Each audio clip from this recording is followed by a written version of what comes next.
जय हिंद भाइयों। उम्मीद करता हूँ आप लोग ठीक होंगे और अपनी पढ़ाई को भी बहुत अच्छे से कर रहे होंगे।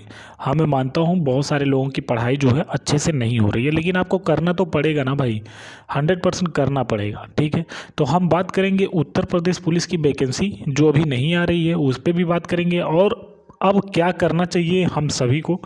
जो आप लोग एसएससी जीडी सामने हैं, रेडियो ऑपरेटर का फॉर्म बहुतों ने भरा हुआ है, और यूपी पुलिस कांस्टेबल के लिए जो बैठे पड़े हैं कि मेरी एज निकल जाएगी, मुझे नौकरी नहीं मिल रही, इतना ज़्यादा टाइम हो गया, समय निकल जाएगा तो क्या होगा क्या नहीं, तो इन सभी चीज़ों पे थोड़ा थोड़ा बात करेंगे ज़रूर। ठीक है, देखिए अगर हम बात करें उत्तर प्रदेश पुलिस की, तो उत्तर प्रदेश पुलिस की वैकेंसी के लिए बहुत सारे लोग इंतज़ार कर रहे हैं कि अब आ जाए वैकेंसी, अब आ जाए। तो मैं मान के चलता हूँ कि कम से कम 25 से 30 लाख कैंडिडेट ऐसे हैं जो उत्तर प्रदेश पुलिस वैकेंसी की ही तैयारी कर रहे हैं और उसी का ही इंतजार कर रहे हैं कि वो आ जाए वैकेंसी, आराम से मैं सिलेक्शन ले लूँ। ठीक है, 25 से 30 लाख लोगों का तो सिलेक्शन नहीं हो सकता, लेकिन उसमें ऐसे बहुत सारे कैंडिडेट हैं जो अपने सिलेबस को बहुत अच्छे से कंप्लीटली तैयार कर लिए हैं, और वो बेचारे परेशान भी हैं कि वैकेंसी आ जाए। और वो सभी, उसमें से मुझे लगता है कि मैक्सिमम के ऐसी एज हो गई है कि अगर वैकेंसी भाई कुछ एक्स्ट्रा महीने ना आए ना तो उनकी एज निकल जाएगी, छूट देने के बाद भी उन्हें कोई इफेक्ट नहीं पड़ पाएगा। ठीक है, वो भर्ती में शामिल नहीं हो पाएंगे, इसलिए सभी लोग परेशान हैं। ठीक, तो अब बात करेंगे यूपी पुलिस के जितने भी कैंडिडेट मुझे लगता है कि हैं, उसमें से 10 से 12 लाख कैंडिडेट ऐसे होंगे जो एसएससी जीडी का भी फॉर्म भरेंगे। तो ये 10 से 12 लाख कैंडिडेट वही हैं जिनकी हाइट भाई 170 से एवब है, 170 या 170 से एवब है। ठीक है, बाकी जिनकी हाइट 170 से नीचे है, हमारे उत्तर प्रदेश की मैं अपनी बात कर रहा हूँ, तो वो लोग यूपी पुलिस की तैयारी के लिए बहुत ही तत्परता दिखा रहे हैं, बहुत ही तेज़ी से लगे पड़े हैं, लेकिन वैकेंसी अभी उसका कुछ अता पता नहीं है। लेकिन आपको परेशान नहीं होना है, यूपी पुलिस की वैकेंसी देखिए, जब सीटें खाली हैं तो सीटें भरी जाएंगी। बस ये बात है कि लेट कर रहे हैं, इससे काफ़ी दिक्कत होंगी उन सभी कैंडिडेटों को जिनकी एज एकदम बाउंड्री पे है। समझ रहे हैं ना, आप भी जानते हैं ज़्यादा लेट होगा तो भाई एज कहाँ से काउंट होगा, लेकिन ये बात हमेशा याद रखिएगा, एज सही ही रहेगा, लेकिन बस वही है जिनकी बाउंड्री है ना उन्हें दिक्कत हो जाएगी। ठीक है, बाकी अब इतना लेट किए हैं तो 100% एज रिलैक्सेशन तो देना उन्हें पड़ेगा, किसी भी कीमत पे देना पड़ेगा। ठीक है, अब बात करते हैं अब आपको करना क्या है। देखिए यूपी पुलिस के लिए तो आपको वेट करना ही पड़ेगा भाई, क्योंकि ना तो आपके हाथ में कुछ है, ना हमारे हाथ में कुछ है, ना किसी के हाथ में कुछ नहीं है।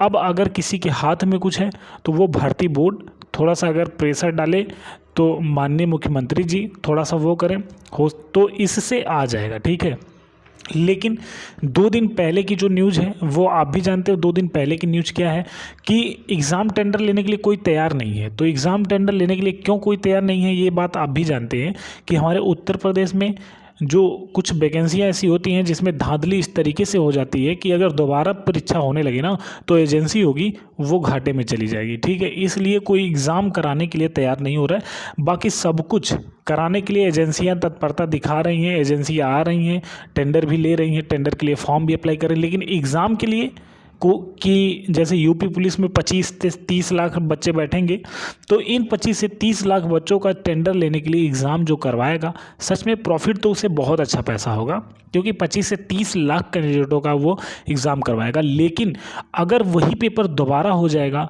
तब क्या होगा, तो उसका जिस तरीके से वो घाटे में जाएगी ना, तो हमें लगता है कि 2 बार करेगी तो भी रिकवरी, समझ रहे हैं ना।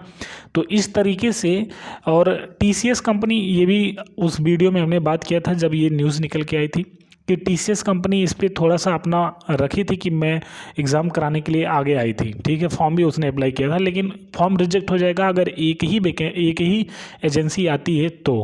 ठीक है, तो उसे तो मिला नहीं भाई, जब उसे नहीं मिला तो अब एग्ज़ाम कराने के लिए एजेंसियां हैं वो अभी क्लियर हुई ही नहीं, तो एग्ज़ाम कैसे क्लियर हो पाएगा कि एग्ज़ाम कब तक होगा कब तक नहीं होगा।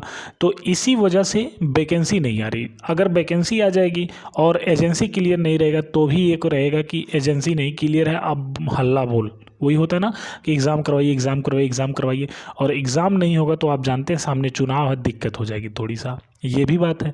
ठीक है, तो सब कुछ देखते हुए हो सकता है कि एजेंसी कंप्लीट कर लें। अगर एजेंसी कंप्लीट हो जाती है तो 100% जो नोटिफिकेशन है जल्द ही देखने को मिलेगा, और अगर नहीं होती है तो भाई उसमें लेट लगेगा।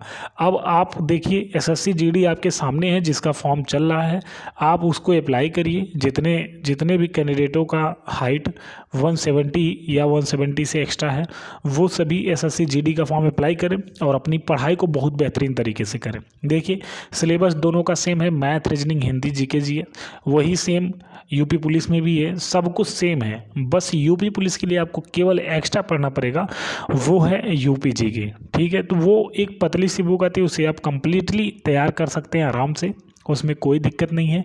अब बस आपको करना क्या है कि आप फाइनली एक मत बनाइए, मत बना करके बैठिए, अपनी पढ़ाई को बेहतरीन तरीके से करिए। एसएससी जीडी के लिए आप बहुत अच्छे से लग जाइए। जितने भी कैंडिडेट इसके पहले रेडियो ऑपरेटर फॉर्म भरे हैं वो वहाँ से देखते हुए अपने सिलेबस को यहाँ भी कंप्लीट करें, वहाँ भी कंप्लीट होता रहेगा। ठीक है, अगर उनकी एज और उनकी हाइट दोनों है एसएससी जीडी के लिए तो वो अपनी पढ़ाई रेडियो ऑपरेटर पे ही फोकस करते रहें।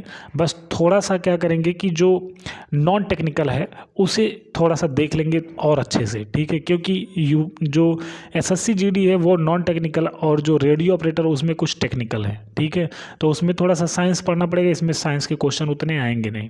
ठीक, तो आप अपनी पढ़ाई को अपनी रणनीति के हिसाब से बेहतरीन बनाइए।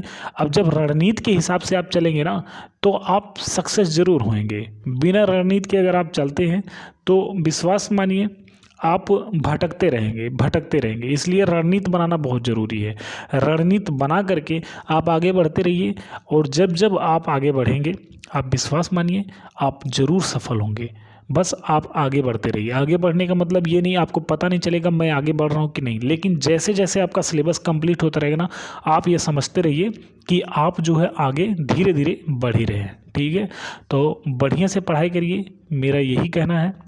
दूसरी बात ये कि इस चीज़ से एकदम परेशान मत होइए, लेकिन है परेशानी की बात तो है ही, वैकेंसी नहीं आ रही है, ये एक परेशानी वाले मुद्दा ही है। लेकिन हमारे और आपके परेशान होने से कुछ होने वाला नहीं है।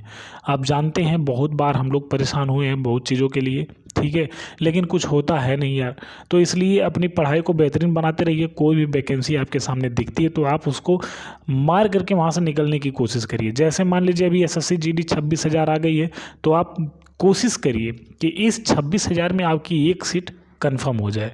अगर आप पूरी नियम शर्तों को पालन करते हैं तो, जैसे कहने का मतलब हाइट वाइट जो एज वेज है वे सब अगर आपके पास सब कुछ मौजूद है तो आप एक सीट अपनी क्लियर करिए।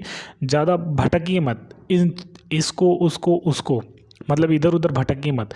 हाँ, अगर आप एसएससी जीडी निकाल लेते हैं तो मेरा ये 100% लिख के मैं देता हूँ आप यूपी पुलिस ज़रूर निकाल देंगे। ठीक है, इसलिए एसएससी जीडी अगर पहले एग्ज़ाम करा रही है तो आप कोशिश करिए एसएससी जीडी निकल जाए आपका।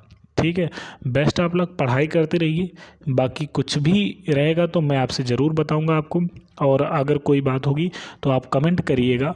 टाइम मेरे पास मिलेगा तो मैं ज़रूर आपको कमेंट का रिप्लाई दूंगा। जय हिंद, ख्याल रखिए, पढ़ाई करते रहिए।